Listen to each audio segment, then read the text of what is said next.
And now one of the most respected investors in America is going to tell you about his secrets.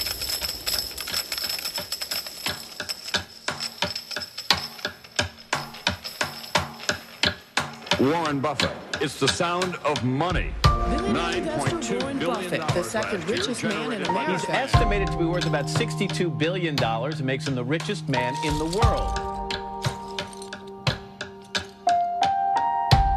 You know, Buffett is not exactly what you might expect.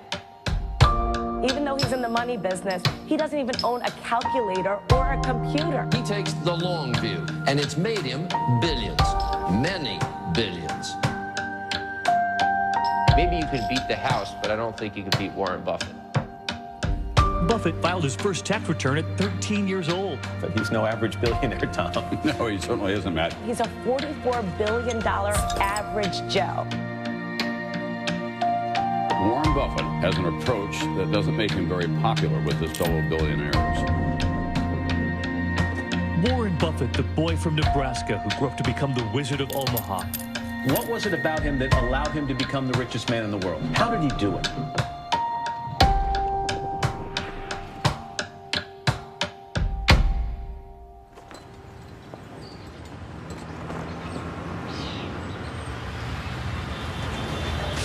"70 years ago, I was in high school, almost a third as long as the country has been around. And when I was in high school, I really only had two things on my mind: girls and cars." and I wasn't doing very well with girls, so we'll talk about cars. But let's just imagine that when we finish, I'm going to let each one of you pick out the car of your choice. Sounds good, doesn't it? Pick it out, any color, you name it. It'll be tied up with a bow, and it'll be at your house tomorrow. And you say, well, what's the catch? And the catch is that it's the only car you're going to get in your lifetime. Now, what are you going to do knowing that that's the only car you're ever going to have and you love that car? You're going to take care of it like you cannot believe.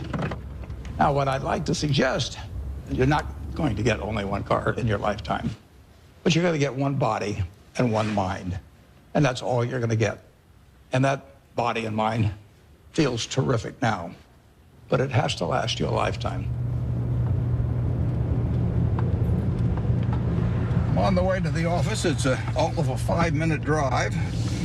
I've been doing it for 54 years.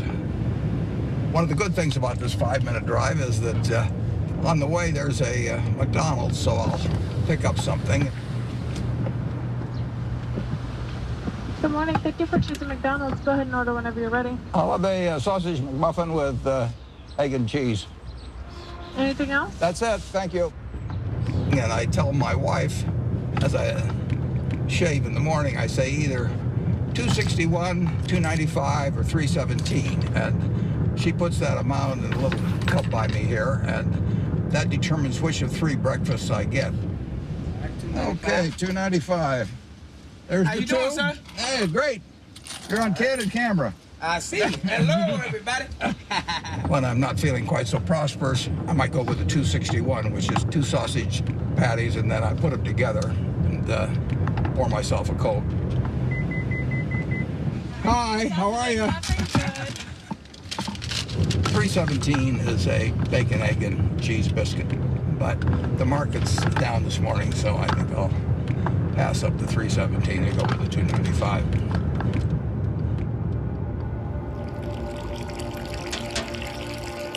I like numbers. Started before I can remember. It just felt good working with numbers. I was always playing around with numbers in one way or another, and it was fun to have a bunch of guys over and have them betting on which marble would reach the drain first. I had a lot of energy as a kid. I was inquisitive, and I was the youngest one always in the class because I'd skip. I've always been competitive. I like to read more than most kids. I really like to read a lot. My Aunt Edie gave me a copy of the World Almanac And that was heaven to me. And I can still tell you that the almost population was 214,006 in 1930. Some numbers just kind of stick with you. And very early, probably when I was 7 or so, I took this book out of the Benson Library called 1,000 Ways to Make $1,000. And one of the ways in this book was having penny weighing machines. And I sat and calculated how much it would cost to buy the first weighing machine and then how long it would take for the profit for that one to buy another one. And I would sit there and create these compound interest tables to figure out how long it would take me to have a weighing machine for every person in the world. I had everybody in the country weighing themselves 10 times a day, and me just sitting there like John D. Rockefeller's weighing machines. The allowance when I was a little boy was a nickel a week, but I liked the idea of having a little more than a nickel a week to work with, and I went into business very early. I started selling Coca-Cola door to door. I sold gum door to door, or sold Saturday Evening Post, Liberty Magazine, Ladies' Home Journal, you name it. I think I enjoyed the game almost right from the start. But I like being my own boss. That's one thing I liked about delivering papers. I could arrange the route I wanted. Nobody was bothering me at 5 or 6 in the morning.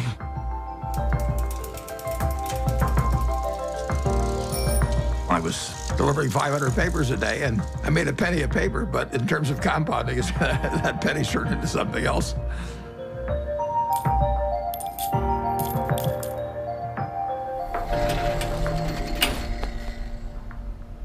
Einstein is reputed to have said that compound interest is the 8th wonder of the world or something like that. And it goes back to that story you probably learned when you were in grade school where somebody did something for the king and the king said, "What can I do for you?" And he said, "Well, let's take a chessboard and put 1 kernel of wheat on the first square and then double it on the second and double it on the third." And the king readily agreed to it. And by the time he figured out what 2 to the 64th amounted to, he was giving away the entire kingdom. So it's a pretty simple concept, but over time, it accomplishes extraordinary things.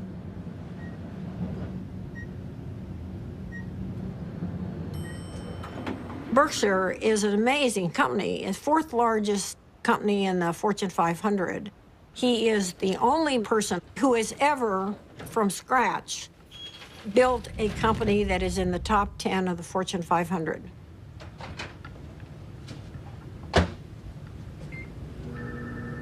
Berkshire Hathaway. Fine, thank you. Well, Berkshire is a holding company of sorts. It owns a large number of separate businesses that operate independently of each other and, to a great extent, from the parent company, Berkshire Hathaway. What gold's been red hot? My favorite green gold. So strong. All right. Well, we're going to get more from you in a second. We have maybe 70, maybe 80 businesses, and we ask them to behave in a way that doesn't hurt our reputation at Berkshire Hathaway, but they run their own lives. Other people do most of the decorating of the office, so various things come in. Originally, when I moved in 1962, you can see this. I went down to the South Omaha Library, and I think for $1, I got 7 copies of old New York Times from big times like the Panic of 1907. This is one, 1929, obviously. But I wanted to put on the walls days of extreme panic in Wall Street, just as a reminder that anything can happen in this world. I mean, it's instructive art, you can call it.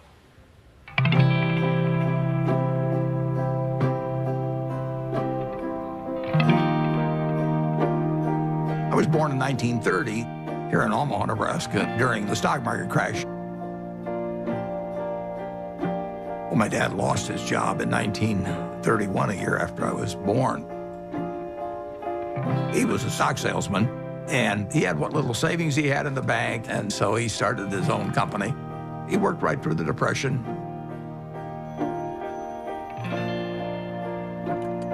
He had an investment company, and as an adult, when I look back, I thought, wow, did that ever take a lot of nerve?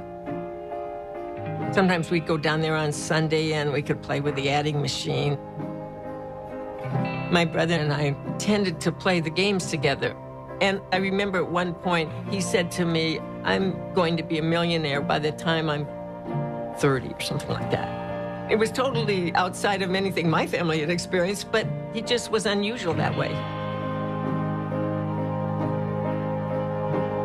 Well, I was the oldest, and then my brother, and then my sister. And my father would go to New York periodically to check on businesses and stocks and things like that. And he'd come back, he always had a costume for each of us, and Warren loved it.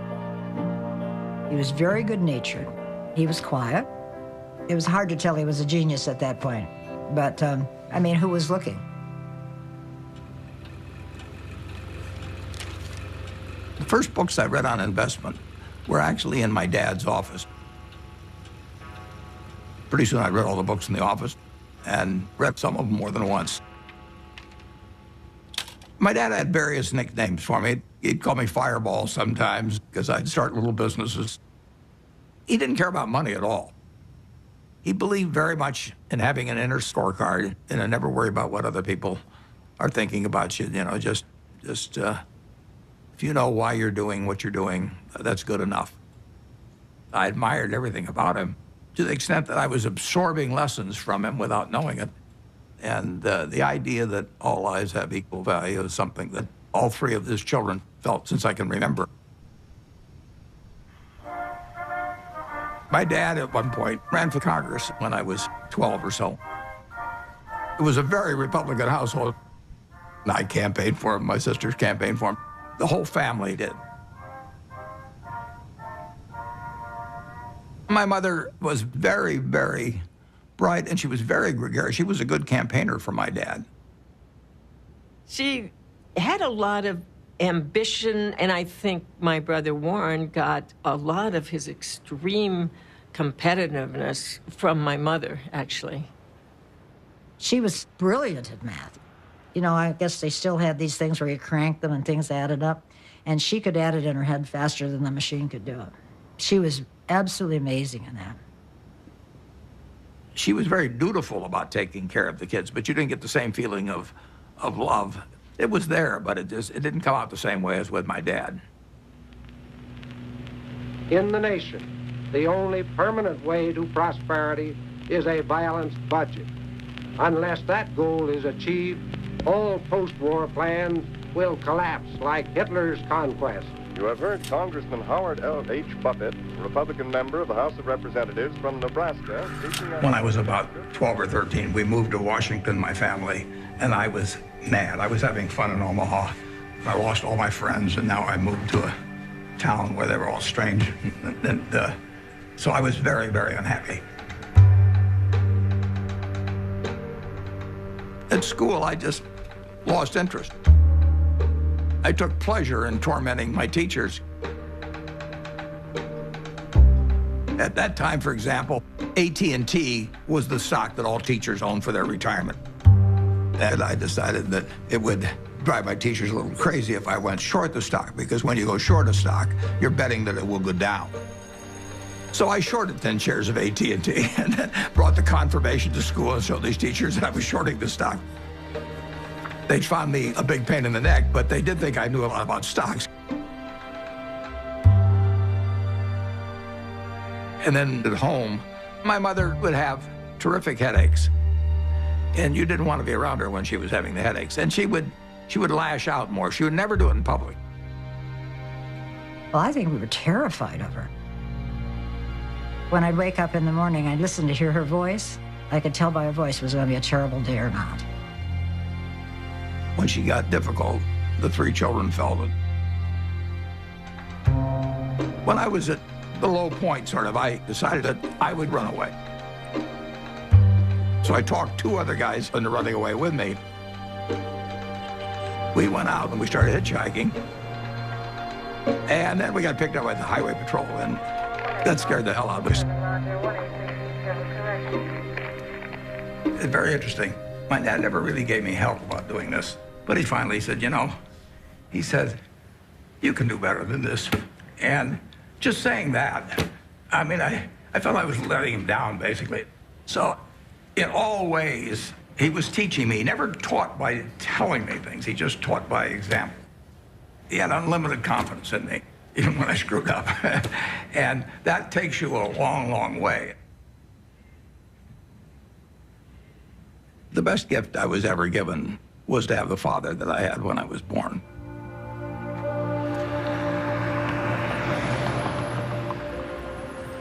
I didn't want to go to college. I was 16 when I got out of high school, and I was buying stocks. I mean, I actually was having a pretty good time, and I didn't see that there really was much to be gained by going to college, but my dad kind of jollied me into it. He had a roommate who was a friend of mine, and the roommate said it just drove him crazy because he studied all the time, when Warren would come in like 15 minutes before the exam and just ace his way through it. I finished in 3 years because I had enough credits, and I was in a hurry. I wanted to get out. When I got out of the University of Nebraska, I applied to Harvard Business School. They told me I was to get interviewed in a place near Chicago. I got there, and he interviewed me for about 10 minutes. And he said, forget it. You're not going to Harvard. And so now I'm thinking, what do I tell my dad? You know, this is terrible. And it turned out to be the best thing ever happened to me. Later that summer, I was looking through a catalog. And in the catalog, it had these names of people that were teaching. And one was Graham and another was Dodd. I had read this book by the two of them. So I wrote him a letter in mid-August. And I said, Dear Professor Dodd, I said, I thought you guys were dead. But now that I found out that you're alive and teaching at Columbia, I would really like to come. And he admitted me. So, you know, that it just shows you never can tell.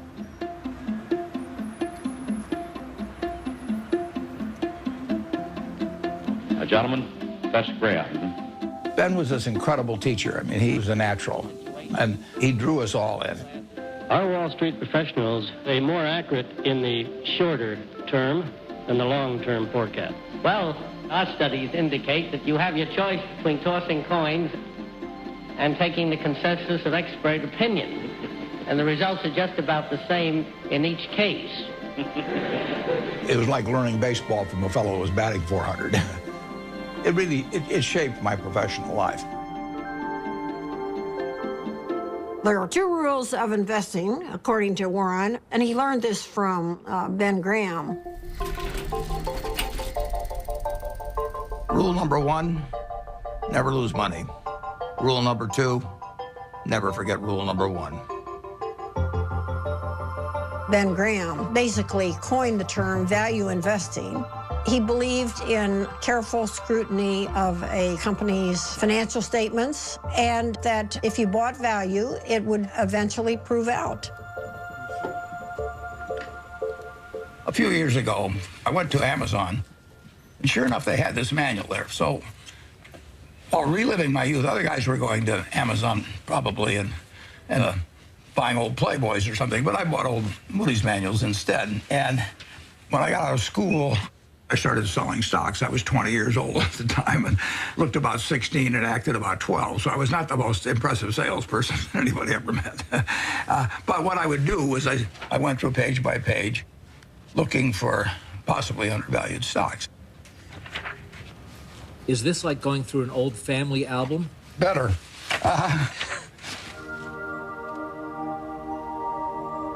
When I got out of business school at Columbia, I developed pretty decent skills in terms of business, but I hadn't really come to terms with the world exactly.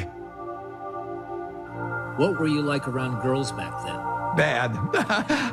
I was sort of out of the swing of things there for a while. I went to my 60th reunion. There's a girl there.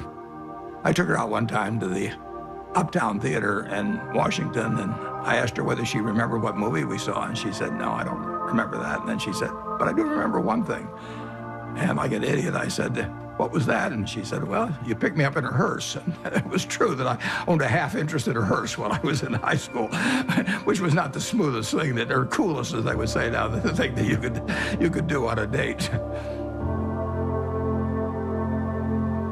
There were two turning points in my life.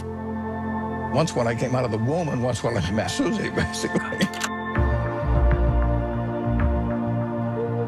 She was the girl, yeah. But it took her a little longer to figure out I was the boy.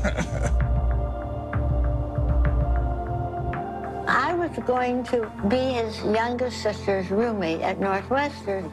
So I walked into their house, and he was sitting in this chair, and he made some sarcastic quip. So I made one back. I thought, who is this jerk? And that's how we met, yes. Listen, Warren is smarter than you even know. His brain is going all the time.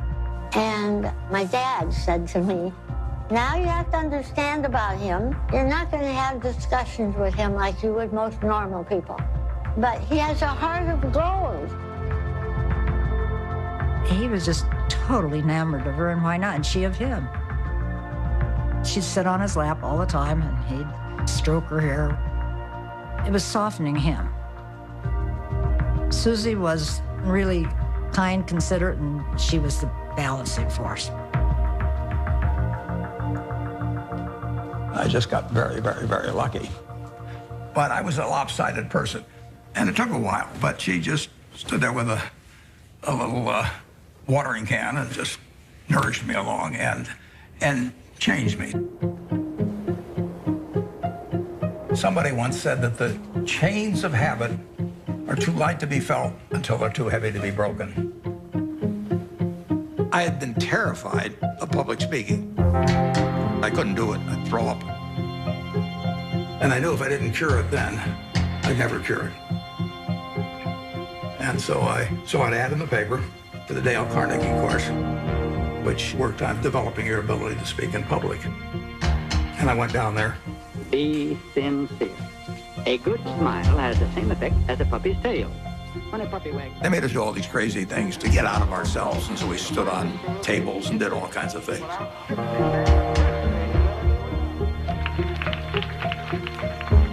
If I hadn't have done that, my whole life would have been different. So in my office, you will not see the degree I got from the University of Nebraska. You'll not see the master's degree I got from Columbia University, but you'll see the little award certificate I got from the Dale Carnegie course. As a matter of fact, every week, the instructor would give a pencil to whoever had done the most with what we'd learned the week before. And so in the fourth or fifth week, I proposed to her mother, and she said yes. And so that week, I won the pencil, and I also got engaged. I mean, it was an incredible week.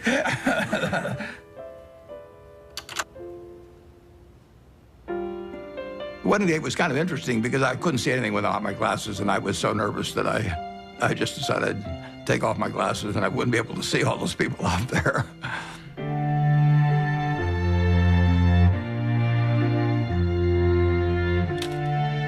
She was 19 when we got married, and I was 21. But she was so much more mature than I was, there's no comparison.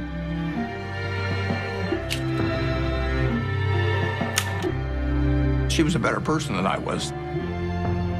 But when you get married, it's not a question of saying I'm going to put a 14% factor in for humor and 17% for intellect and 22% for looks. It doesn't work that way.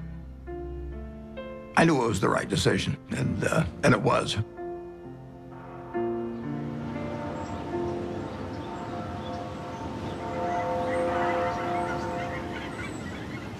You could live anywhere in the world. Why do you choose Omaha, Nebraska? Yeah, I love it. I was born about a mile from here, and I've never had a bad experience in Omaha.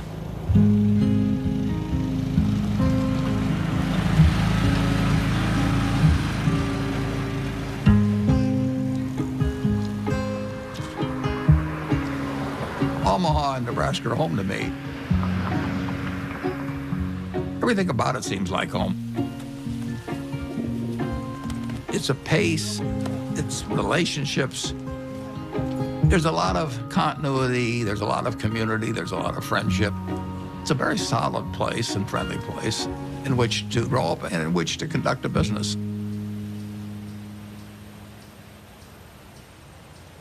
When I came back to Omaha in early 1956, I had no idea what I was going to do. But a few months after I came back, some members of the family said, what should we do with our money? And I said, well, I'm not going back in the business of selling stocks, but if you would like to join me in a partnership, I said, I'll be glad to do it. So within a couple of months after coming back, I set up the first partnership.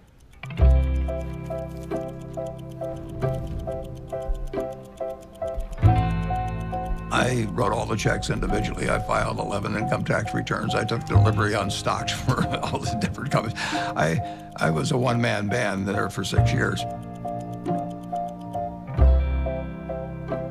Warren would sit upstairs in his little office there, and I would bring up the name of a company, and most of the time, he knew much more than I did about the company. He'd know how many shares were outstanding, he'd know the capitalization, he'd know the earnings. It was absolutely incredible. I mean, when Warren said something, it meant a heck of a lot. And I think all of us paid a lot of attention to Warren when he took a definite stand on something. When I first met Warren back in 1959, I recognized immediately that he was a very intelligent person.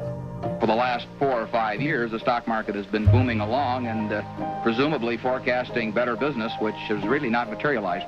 So maybe the stock market is really correcting a previous incorrect forecast this time rather than making a new correct one.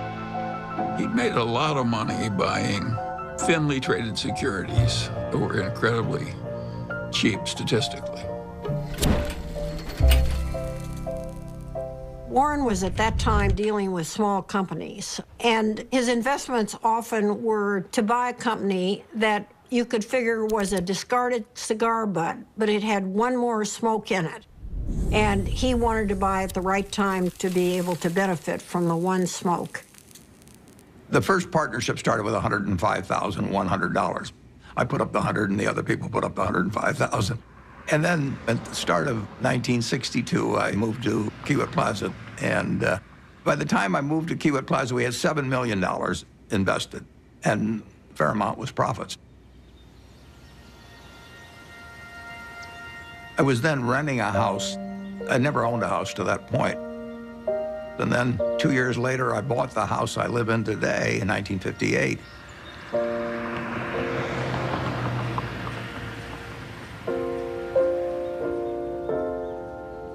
We had 3 children, Susie and I. And we had them young, incidentally, which was, I think, a very good thing.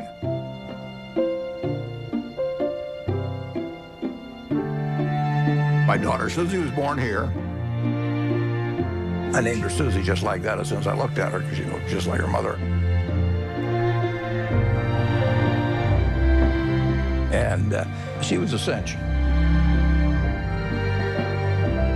And then Howie was, you know, this absolute bundle of energy, which made things very difficult for Big Susie for a while. Peter again reverted back to Susie's personality, and he was an easy child.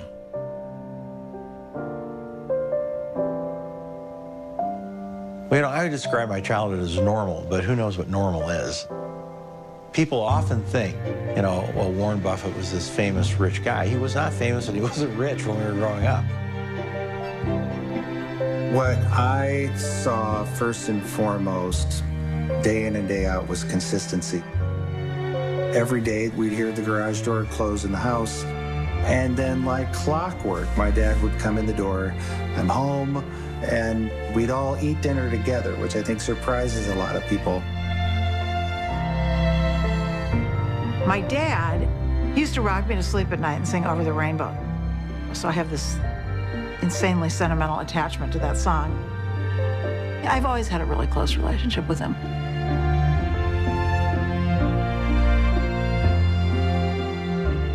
I've got 3 very different kids, and they've got a common heart, which they got from their mother. She did most of the work, by far, of bringing up the children, which was probably a good thing. They have more of her qualities than mine, which I would recommend. Well, my mom was the biggest part of my life growing up. Even though I got disciplined on a regular basis, and she was usually the one doing it, she was still my best friend. She was somebody who would help anybody. I mean, whether she knew them or didn't know them or maybe even didn't agree with them, she would still help them. She was incredibly empathetic, and she was interested in every person individually. She never cared about money or business at all. I mean, he would go around saying, I'm going to be the richest man in the world. And I think, well, it's like somebody says I play music and I'm going to be Mozart. I don't know. How does anyone know? How does anyone know, you know? So that was okay. I don't really care about that. I would say that Susie led Warren toward changing his political views. He grew up as a young Republican. His father was a Republican congressman. But Susie saw things in different ways. She was the catalyst. Freedom, freedom, freedom. Louder, louder, freedom, louder, freedom. What do we want now? Freedom. When the children were growing up, I was very involved in civil rights. I was immersed in it, and I think that's what made Warren a Democrat. He would go with me to hear speakers. I remember that speech that Martin Luther King gave. That was one of the most inspiring speeches I've ever heard. I come to say to you this afternoon, Took me right out of my seat. My wife was with me, and we both had the same experience. It was interesting. In that speech, he talked about truth forever on the scaffold, wrong forever on the throne, but that scaffold sways the future. Well, he was going to be dead in 6 months, but that scaffold did sway the future. My wife was more active than I was, but I was 100% with her mentally. I was just working a little more on my own investments. But it did make a difference what we were going to do with the money after we made it. I thought I would pile it up over the years, then she would unpile it in terms of running one very large foundation. And I was particularly good at compounding money, and therefore society would benefit by waiting. I was genetically blessed with a certain wiring that's very useful in a highly developed market system where there's lots of chips on the table, and I happen to be good at that game. Ted Williams wrote a book called The Science of Hitting, and in it he had a picture of himself at bat and the strike zone broken into, I think, 77 squares. And he said if he waited for the pitch that was really in a sweet spot, he would bat 400, and if he had to swing at something on the lower corner, he would probably bat 235. And in investing, I'm in a no-called strike business, which is the best business you can be in. I can look at 1,000 different companies, and I don't have to be right on every one of them or even 50 of them. So I can pick the ball I want to hit. And the trick in investing is just to sit there and watch pitch after pitch go by and wait for the one right in your sweet spot. And if people are yelling, swing you bum, ignore them. There's a temptation for people to act far too frequently in stocks simply because they're so liquid. Over the years, you develop a lot of filters. And I do know what I call my circle of competence. So I stay within that circle, and I don't worry about things that are outside that circle. Defining what your game is, where you're going to have an edge, is enormously important.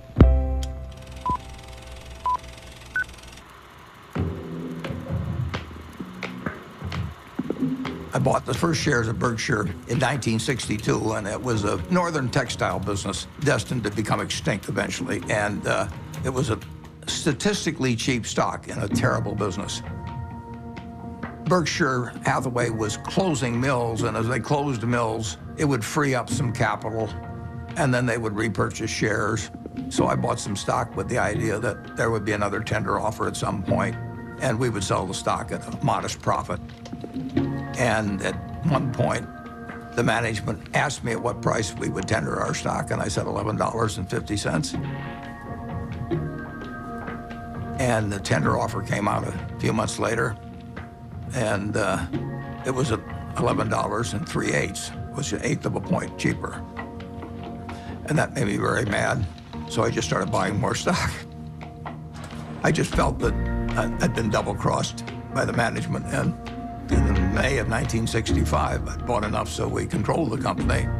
and we changed the management.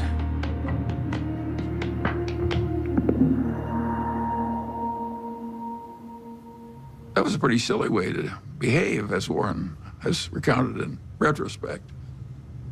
One of the reasons Warren's successful is he's brutal in appraising his own past. He wants to identify misthinkings and avoid them in the future. But it was an accident that he chose Berkshire Hathaway. If the chairman hadn't tried to cheat him out of an eighth, there wouldn't have been any Buffett-Berkshire Hathaway history. If you're emotional about investment, you're not going to do well. You may have all these feelings about the stock has no feelings about you. Looking back, it's interesting, that tender offer, I didn't realize it, but it happened about 5 days after my dad had died, and whether that had affected me or not, I don't know.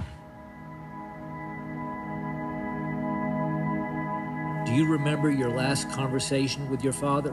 Yeah, but I don't want to talk about it.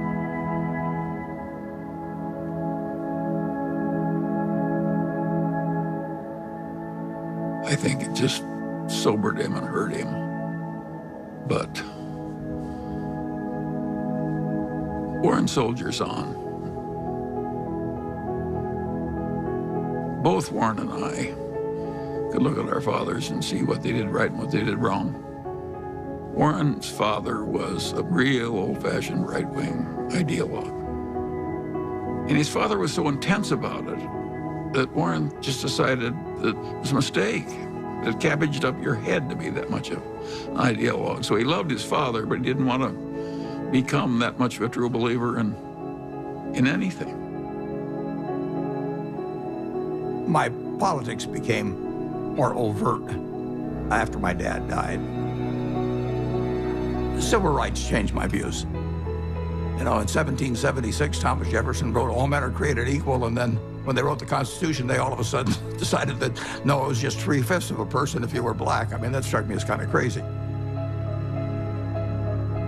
I was talking to him one day about some racial issue, and he said to me, "Wait till women discover they're the slaves of the world."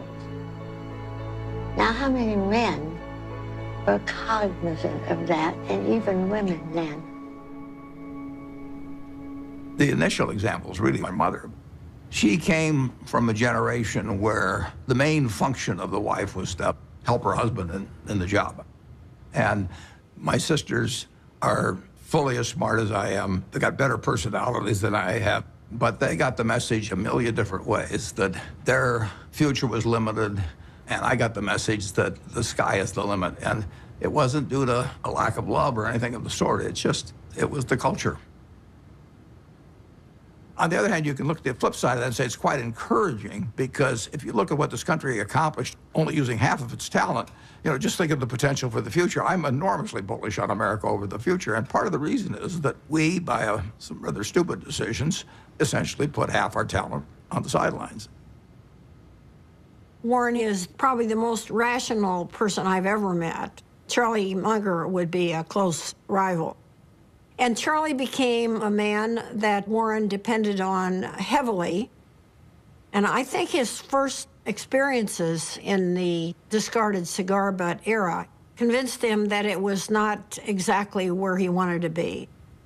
He'd made so much money for so long doing what he'd been taught by Ben Graham, which is to buy these very cheap stocks. And if they were cheap enough, he didn't care if it was a lousy company and a lousy management. He knew he was going to make money anyway just because of the cheapness.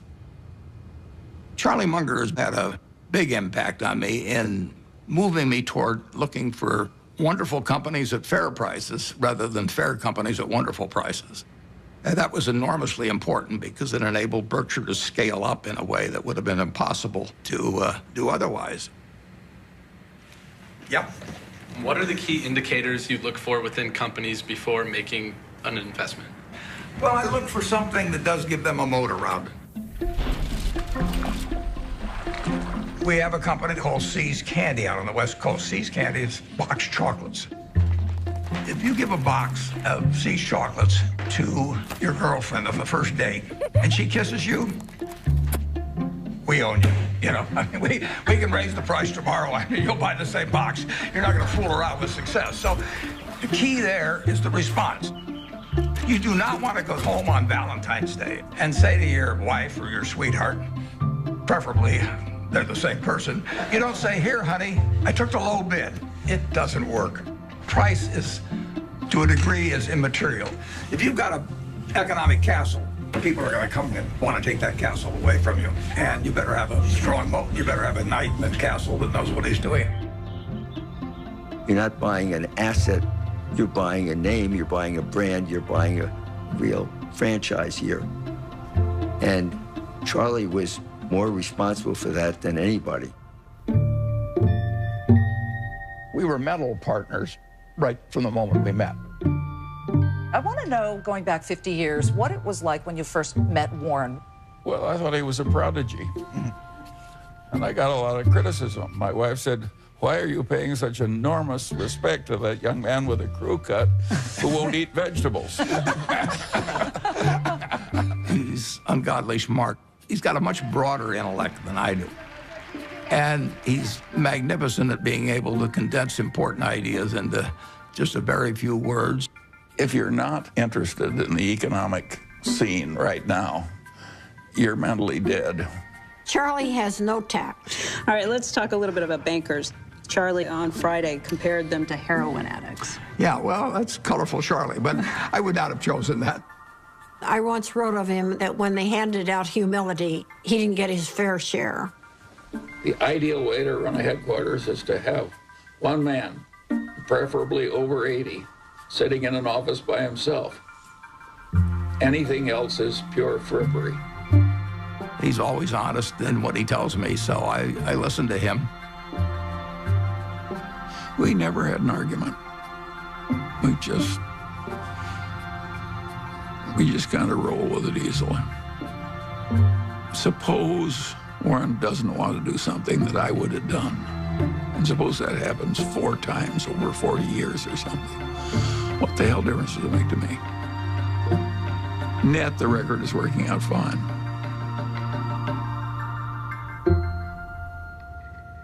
Both of us know that we've done better by having ethics.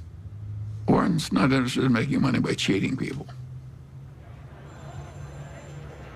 Warren's opinions of Wall Street investment bankers would not endear him to their mothers. He feels that they're, for the most part, not out for their clients. They're out for their own business interests. In the late 1960s, there were just a flood of accounting shenanigans and mergers built upon false accounting and misleading people. It was a time when a lot of charlatans were prevailing in Wall Street and were being applauded by Wall Street. And I understood what the game was about, but I didn't want to play in it. So I closed down the partnership at the end of 1969, and I took on the title of chairman for Berkshire Hathaway. Well, I think the modern Berkshire is pretty much all a reflection of Warren. I have constructed a business that fits me. It's kind of crazy to spend your life painting if you're painting a subject you don't want to look at. I've gotten to paint my own painting in business on an unlimited canvas, in a way. It's a different sort of place. I work with a great group of people that make my life very easy and that take good care of me. We have 25 people in the office, and if you go back, it's the exact same 25, the exact same ones. We don't have any committees at Berkshire. We don't have a public relations department. We don't have investor relations. We don't have a general counsel. We don't have a human relations department. We just don't go for anything that people do just as a matter of form. It's exactly the life I like. And it's not work to me. It's just a form of play, basically.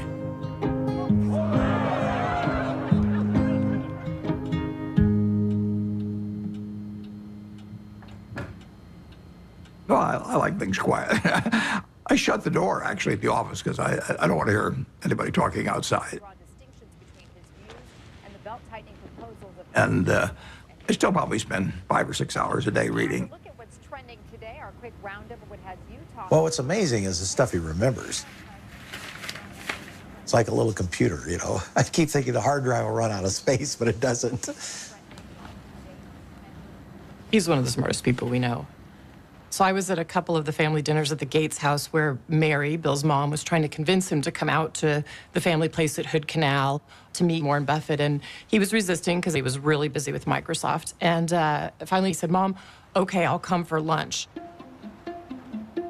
So the two of us flew out there somewhat reluctantly because, you know, buying and selling stocks, which is how I thought of Warren, wasn't a particular interest to me and didn't seem like value added.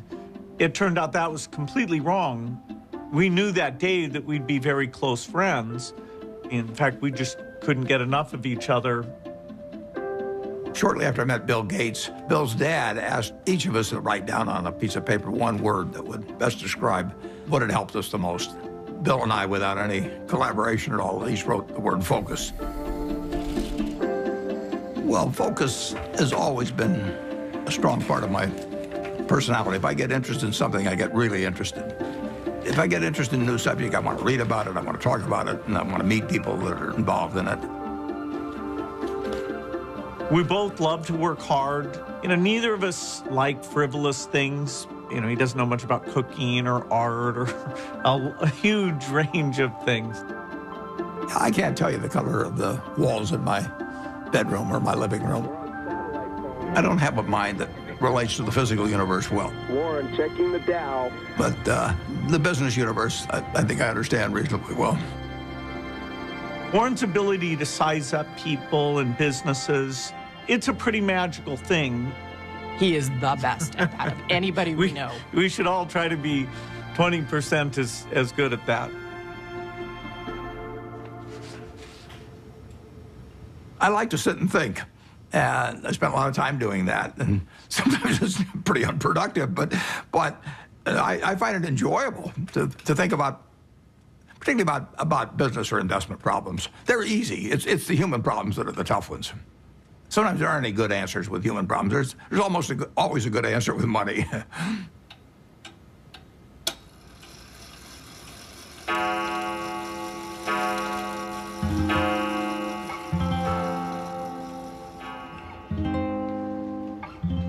He was sort of a genius. I think sometimes geniuses are by default lonely and isolated. He was not really well adjusted. He was just this funny, humorous guy who maybe had a moat around him because he was afraid and he didn't know anyone that he wanted to let in. And to this day, I don't know, well, nobody knows him like I do, and probably any wife would say that. But,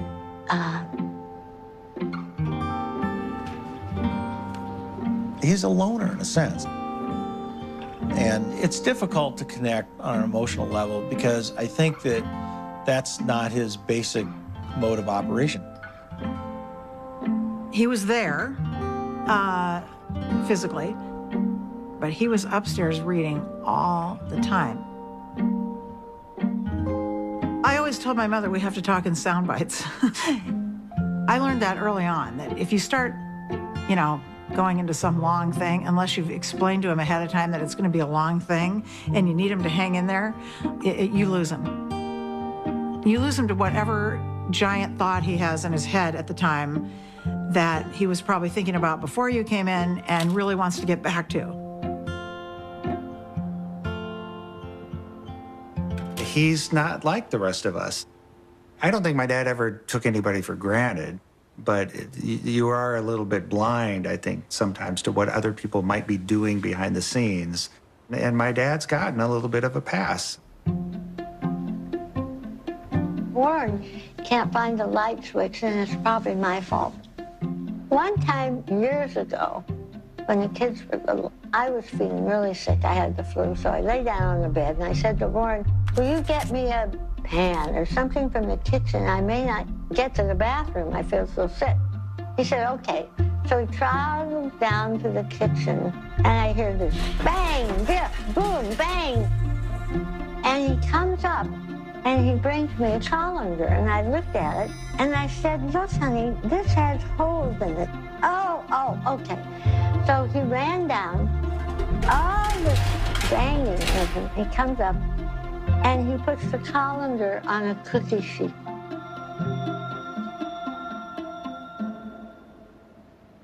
Physical proximity to Warren doesn't always mean that he's there with you. He's so cerebral, you see. And that's why I learned to have my own life. We were two parallel lines, but very connected when he was open to connecting. I did make a joke at one point. I said, we could make a tape of Mom yelling, bye, Warren, I'll be back later, and then have the door slam, and you would just think she was here. I don't think he knew what she was doing most of the time. Once Howie and I were both gone, as we've gotten older, she started to see the writing on the wall here and, just started trying to figure out how she could at least have some more, she called it, a room of her own.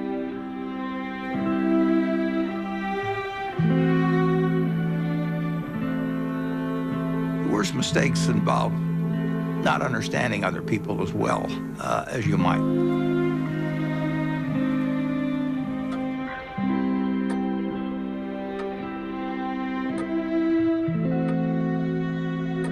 Well, she left Omaha in 1977, and there really isn't much to say about that.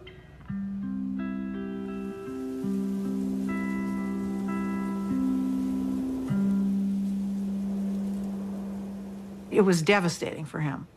And I came home because I can't say I was mad at her exactly, but I kept thinking, how can you leave him? He can't function by himself. So my mother, she'd asked a bunch of her friends to sort of look in on him. And Astrid was one of them.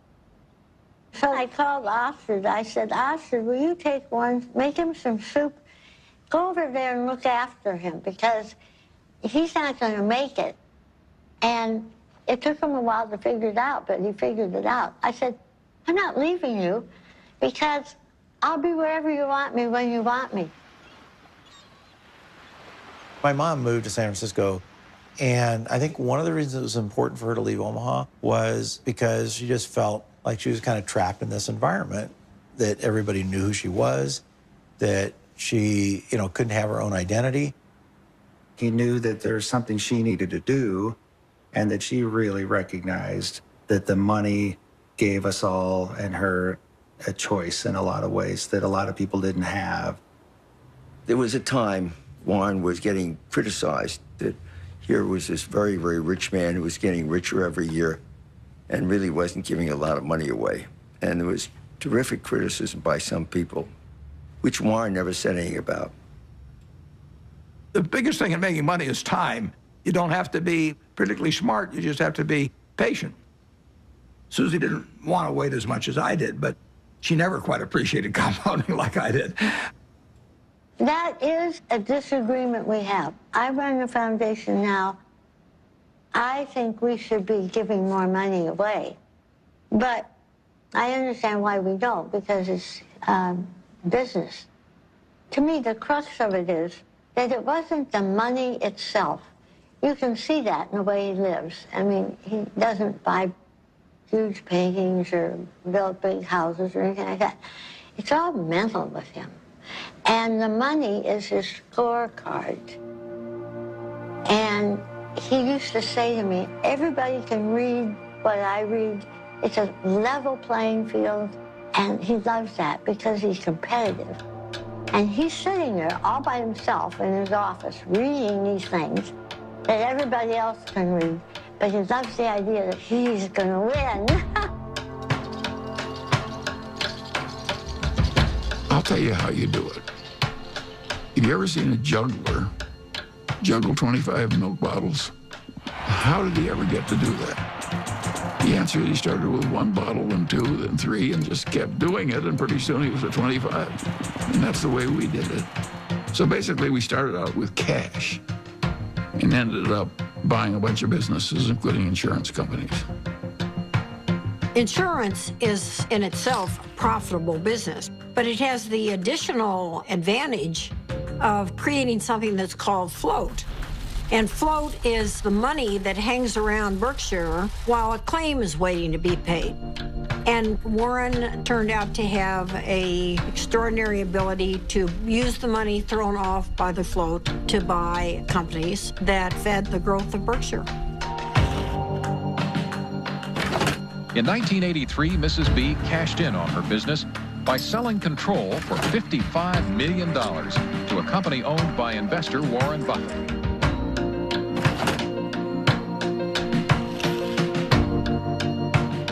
Warren was quite an expert about newspapers.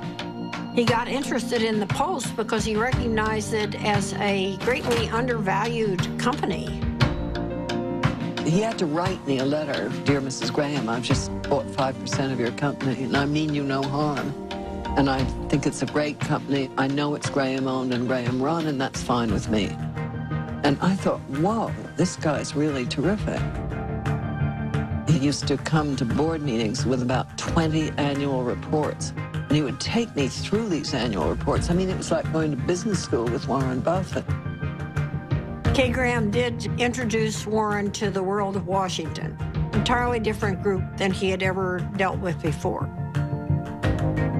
It was clear that working with Kay gave him a different kind of confidence, and he was the star. Everyone wants to hear what Warren Buffett has to say. The Oracle of Omaha, building his image and having some fun.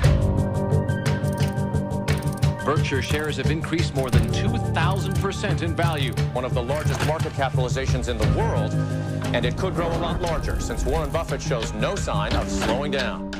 So how did he do it? By investing in what he knows and understands. Good old-fashioned American brands like Coca-Cola, Fruit of the Loom, and Dairy Queen. What inspired you? This inspired me. Find what you like. Is that what Yeah, absolutely. Today, the Coca-Cola Company will sell almost 2 billion 8-ounce servings of one form or another of Coca-Cola products. Now, if you get an extra penny a day, a penny a serving, that's $20 million a day. That's $7.3 billion a year from 1 penny more. When you own Coca-Cola, you own a little piece of the minds of billions and billions of people. That is really good. Who's got the most $100 bills these days? Well, his name is Warren Buffett in this country, and he has just displaced his friend Bill Gates as the richest businessman in the world.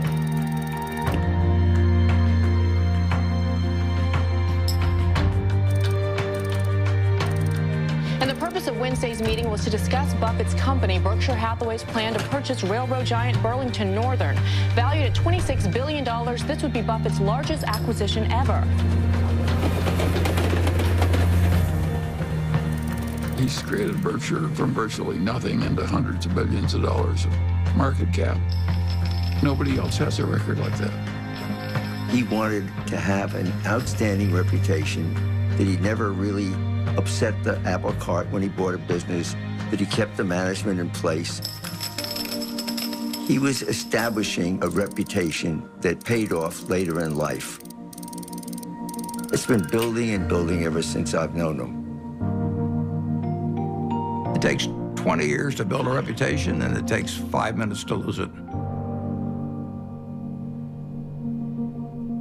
When Warren made his investment in Salomon, I was one of the people, along with many, many others, who were quite amazed, because he had taken a very critical tone in talking about investment bankers and about their greed.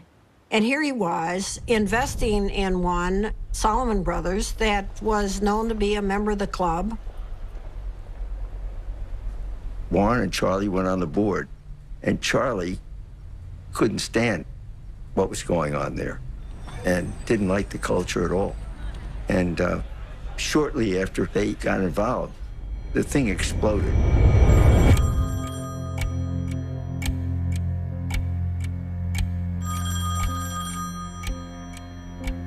In 1991, on a terrible day in August, I got a call, and the two top officers of Salomon were on the other end, and they said that we had a problem. This is NBC Nightly News. Good evening. It is the kind of scandal that rocks Wall Street and raises questions about the integrity of our financial institutions. With the giant securities firm of Salomon Brothers under investigation for improper trading of treasury bonds. Salomon admitted it exceeded the limit of trading in government bonds, once by buying bonds in the name of a customer who didn't even know about the deal. Salomon Brothers is under investigation by the Treasury Department, the Federal Reserve, the SEC, and the Justice Department. But more important than the fate of the firm itself is the impact their actions could have on the public trust and on the credibility of the American market worldwide. The company owed $150 billion. It owed more money than any other private company in the United States at the time. And that night, I met with the man that ran the Federal Reserve of New York, who was the sheriff, in effect. And I said, I've never really owed very much money before. I said, I've got a little mortgage on a house, but $150 billion is a little staggering. And I was hoping he would say, well, don't worry, Warren, we'll give you a few weeks to breathe. And he said to me, prepare for any eventuality.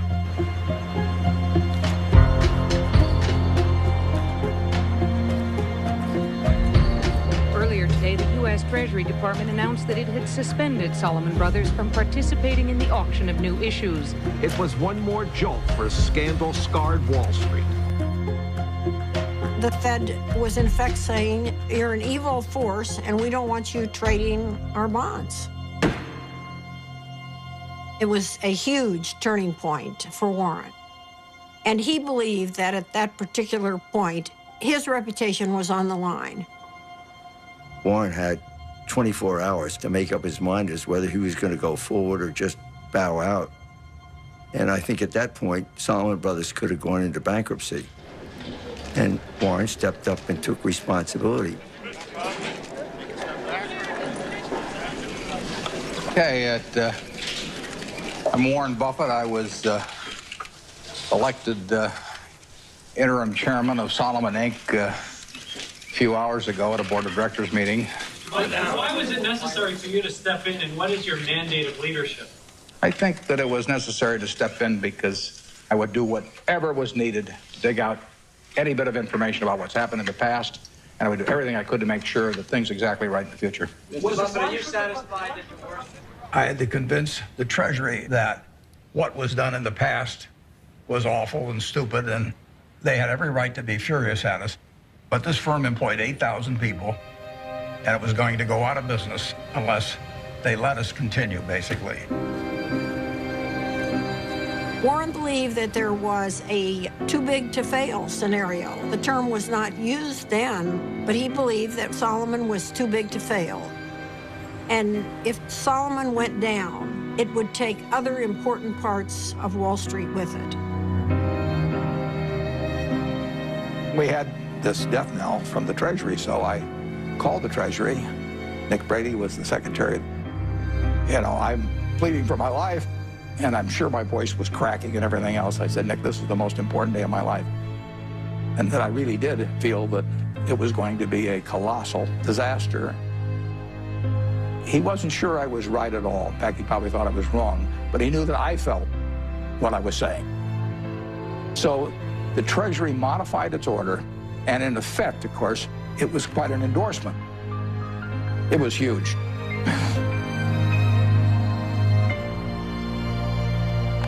It saved Salomon. Nick Brady went with Warren because he trusted him. It shows how having a good reputation is really helpful in life. I thank you for the opportunity to appear before this subcommittee. I would like to start by apologizing for the acts that have brought us here. The nation has a right to expect its rules and laws to be obeyed. But I also have asked every Salomon employee to be his or her own compliance officer. After they first obey all rules, I then want employees to ask themselves whether they are willing to have any contemplated act appear the next day on the front page of their local paper to be read by their spouses, children, and friends. If they follow this test, they need not fear my other message to them. Lose money for the firm, and I will be understanding. Lose a shred of reputation for the firm, and I will be ruthless. I welcome your questions.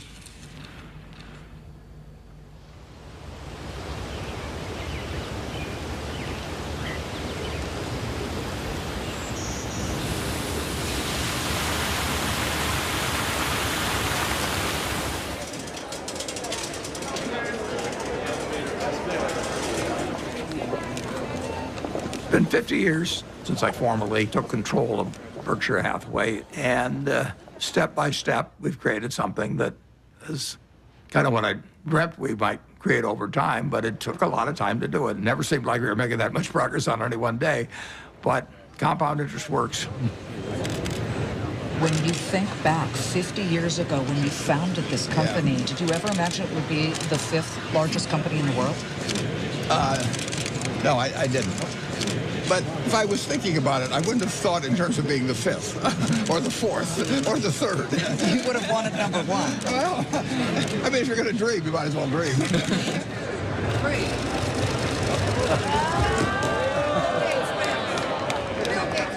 Well, a Berkshire Hathaway shareholders meeting is partly a fun festival. It's sort of a Mardi Gras for people that come every year. It's a chance for us to have a lot of fun and meet the people that have entrusted us with their money. Well, we used to have just 30 people in a cafeteria, and now we have this huge public spectacle. Celebration is part of making a group of people work well together. It's a celebration. We are glad you're here at our meeting. Be sure to check out our wares. We'll sell you C's candy and dilly bars and insurance for all of your cars, for it's buy all you see at the Berkshire Show.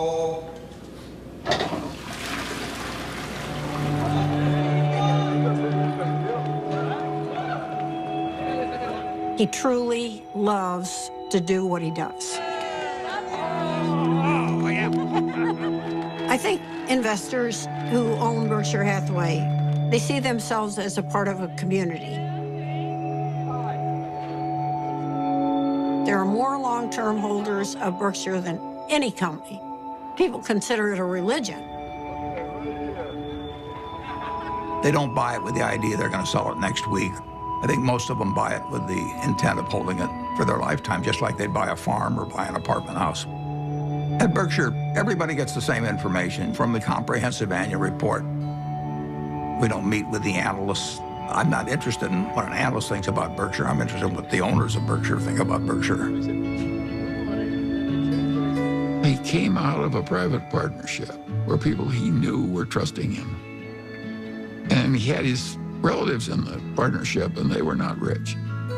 And as it got bigger, started treating everybody else the way he treated his relatives. In terms of our feeling toward the people who are shareholders, we regard them as our partners. They're not some faceless group of people. And that's why at the annual meeting, I love seeing 40,000 of them. It gives real meaning to what we're doing every day. Let's try. If you knew Susie like I know Susie, what a gal. We just have a lot of love and respect for each other, and that's never changed. I don't go to most things in Omaha because I think Astrid lives there with him, and that's for her to do. And then we do all kinds of things.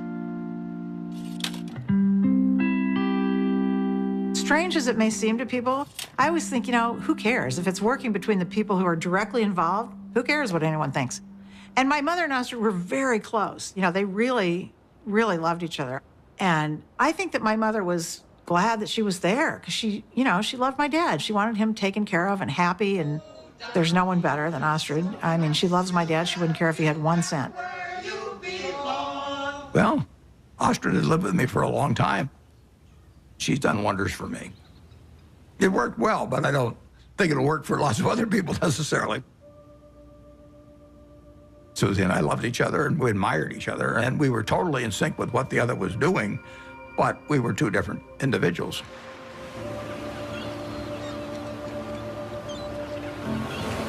The first time Warren came out to San Francisco, we took a walk and he looked around, and he's not very visual. He was looking around and he said, this is your city.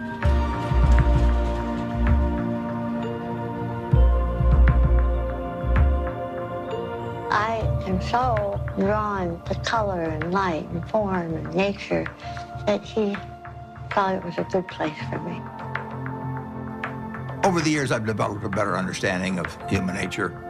I can learn a lot about investments out of a book, but I don't think you can learn as much about human beings. You really need some experiences, and I'm wiser in that respect than I was 40 or 50 years ago, even though I can't rattle off numbers the same way I used to be able to.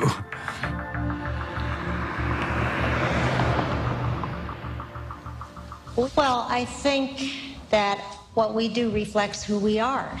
That's true for everybody in this room. And if you do the work I do, you meet the best human beings in the world. People who've made a choice not to make money, but to serve other human beings. I think it's the best kind of life anyone could have. I was with her in Arizona at this Fortune Most Powerful Women's Conference, and she told me that she'd had a biopsy the day before, and I didn't really think much of it. Then we got home, and the biopsy results were not good. It was stage 4 oral cancer. I was on my way to a board meeting in India, and I remember saying to her, I'll see you when I get back. And she rarely cried, and she just started crying. I said, no, you need to stay here, and you need to come out for the operation. So we were all there, and the day she was going into the surgery that morning, my dad, it's funny, there's some of it he just can't, he just can't. The thought of something happening to her was just, for him, it was just the worst thing that could happen. She knew it was going to be really difficult. She knew the recovery was going to be brutal. So I think that she had that surgery for others. It was quite a big surgery. She couldn't talk, she couldn't swallow, she couldn't eat. But she came out, and I really was with her for the next 4 months or so. And my dad came out every weekend.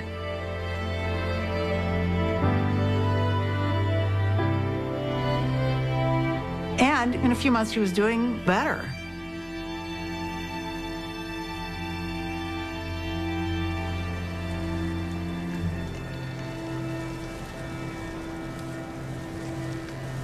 She and my dad had gone to Cody, Wyoming, which they did every year with a bunch of friends.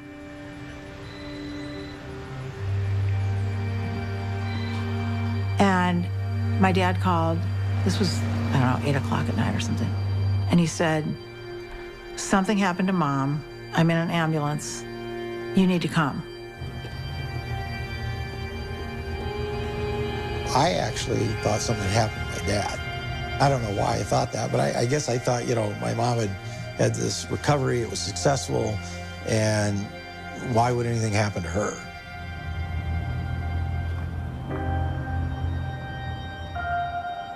It was horrible. And a total shock. She'd been fine. She'd been fine. They went off to Cody, and she was fine, and they were having dinner, and, she didn't feel well after dinner, and she had the stroke.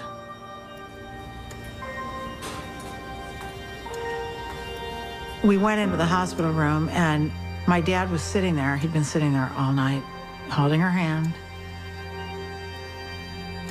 I was so proud of him, because when it came down to it, he knew what he was supposed to do, and he did it, which was nothing. So my dad went to sleep, and I sat with her, and I just kept putting my hand on her heart to see if she was breathing. And at one point, I didn't feel anything. So I went out and I got the nurse. And I said, can you come in here? And she said, no, she's gone. So I have to say one of the worst moments of my life was waking my dad up to tell him that.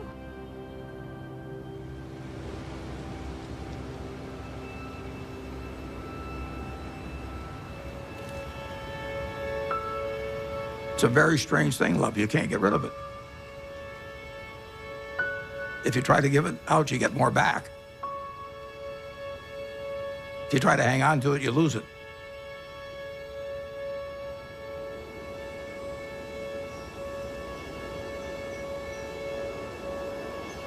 Susie really put me together.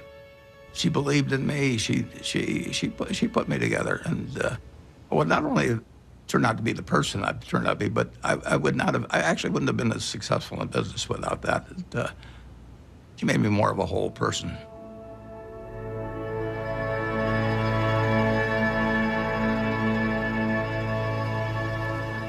He went dark, essentially quiet and inward for a certain amount of time. You know, my dad is a solitary guy, and he had lived essentially a solitary life in a lot of ways.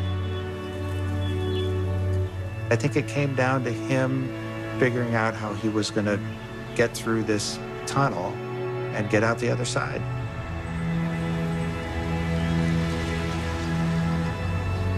In my head at the time, I thought, God, I don't know if he'll ever get out of bed. But he did.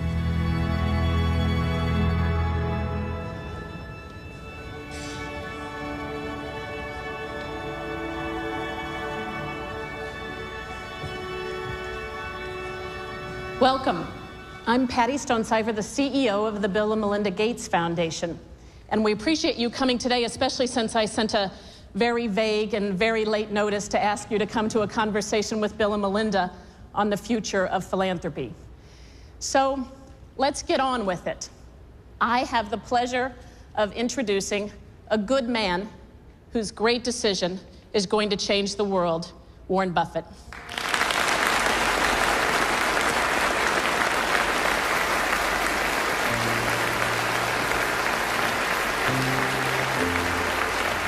A remarkable decision tonight from one of the richest men in the world.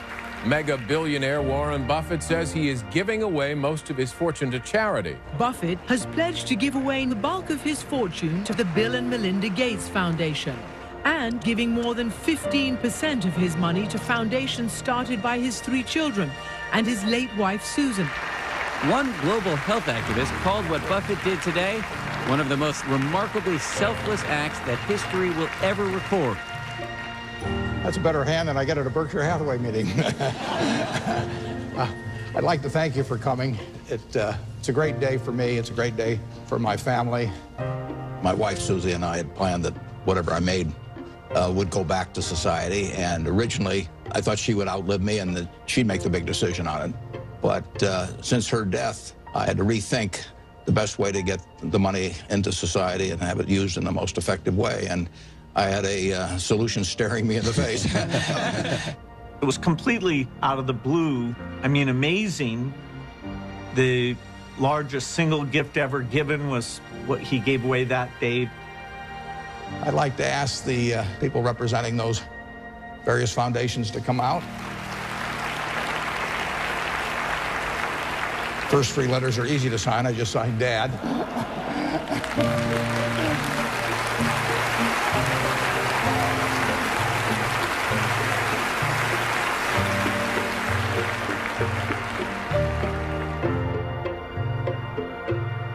When he wrote the letter to us, he put something in that letter that was incredibly important to me, which was exactly how our foundation behaves, which is if you're going to try to bat 1,000, you won't do very many things that are important.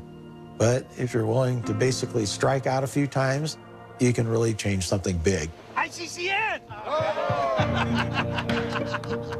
Well, I feel terrific about the fact that my 3 children each run a separate foundation that combines their special interests, whether it's early education or whether it's farming in areas where people's techniques for using small plots of land could use a lot of improvement. All kinds of ways, vaccines, you name it. More powerful than Buffett's gift is the message he's sending to other wealthy Americans, that those who have the least in this world should benefit from those who have the most.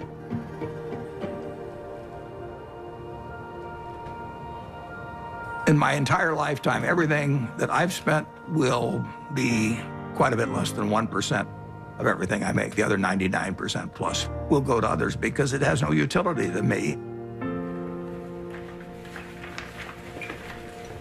So it's silly for me to not transfer that utility to people who can use it. It's doing me no good.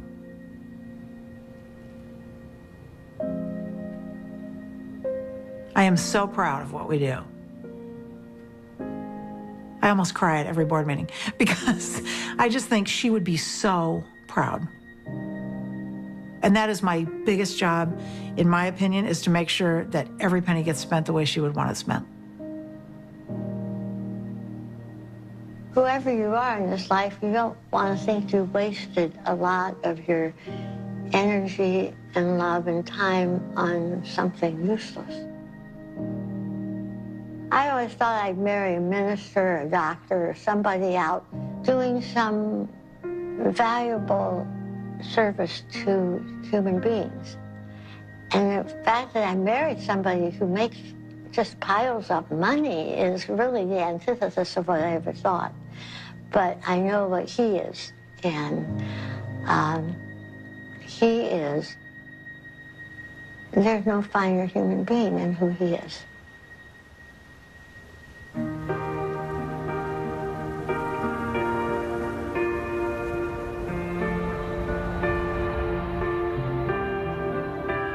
The truth is that I'm here in my position as a matter of luck. When I was born in 1930, the odds were probably 40-1 against me being born in the United States. I did win the ovarian lottery on that first day, and on top of that, I was male. Put that down as another 50-50 shot, and now the odds are 80-1 against being born a male in the United States. And it was enormously important in my whole life. To think that that makes me superior to anyone else as a human being is just, I can't follow that line of reasoning. Terrific. Okay, good luck. I think I was lucky to have been standing alongside Warren Buffett while he was becoming Warren Buffett. He has developed over the years. He's broadened. His values extend through all of his life. He wants to lead a life that he and his father, if his father was still living, would say was a good one. I think he's going to end up in the history books 100 years from now. I'm not sure what role he's going to be assigned. Will he be famous for what he did as an investor or as a philanthropist? But Warren said that his ambition in life is to be a teacher. The world is a great movie to watch, but you don't want to sleepwalk through life. The important thing to do is to look for the job you would take if you didn't need a job. And life is wonderful then. I mean, you know, you jump out of bed in the morning because you're really looking forward to the day. I have, for over 60 years, been able to tap dance to work just because I'm doing what I love doing. And I just feel very, very lucky. Okay, class dismissed.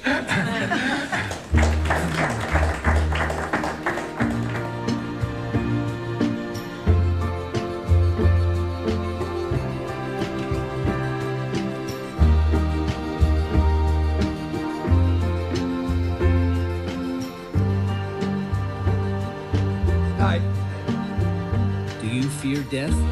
No, I don't. I've had a terrific life. I feel, you know, it's going to happen. And I have no idea what happens after it. I'm an agnostic, so it may be terribly interesting. It may not be interesting at all. We'll find out. But physically, I'm pretty well depreciated. I'm getting down to salvage value.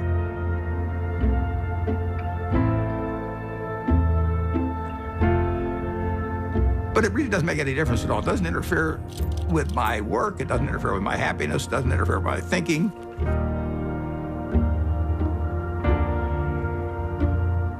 I don't feel any diminution in my enjoyment of life or enthusiasm for life at all. In fact, in a sense, the game that I'm in gets more interesting all the time. It's a competitive game, it's a big game, and I enjoyed the game a lot.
Upon a star and wake up where the clouds are far behind me,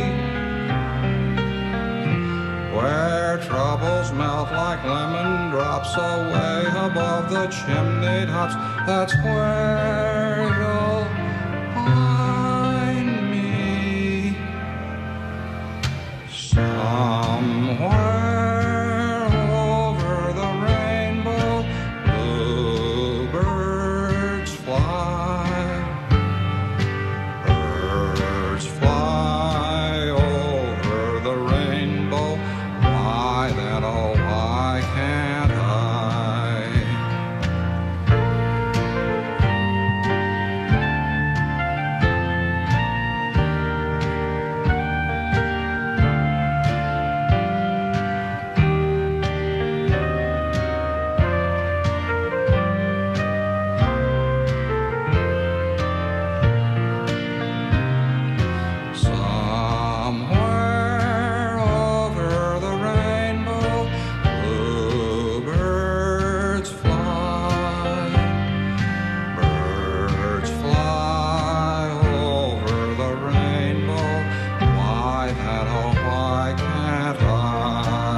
Susie.